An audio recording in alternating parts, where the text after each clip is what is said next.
করবেন। আর শরীয়তের মেজাজ মাথায় রাখা, শরীয়তের মেজাজের কথাটা আজকে এই জন্য বলছি যে আমরা আমাদের দেশে যে প্রবলেমটা দেখি, ইসলামের পূর্ণাঙ্গ বিষয়গুলো মানুষ মাথায় রাখতে চায় না। ইসলামে যেমন নামাজ, রোজা, হজ, যাকাত আছে, ইসলামে কিন্তু দাওয়াত, তাবলিগ, জিহাদও আছে, তাই না? ইসলামে কিন্তু শরিয়া আইনও আছে, হুদুদ, কেসাস আছে, ইত্যাদি আছে। আমাদের সমাজে দেখেন নামাজ শব্দ পরিচিত কিন্তু কেসাস শব্দ পরিচিত না। কেসাস মানে কয়জন জানেন যে কেসাস শব্দ অর্থ কি?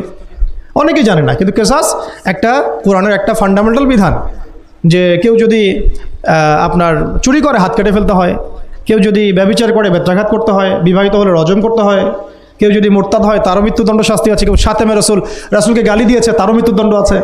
এরকম অনেক বিধান আছে, হুদুদ এবং কিসাস আছে। হত্যার বদলে হত্যা, চোখের বদলে চোখ, জানের বদলে জান। আমাদের সমাজে এগুলো পরিচিত না।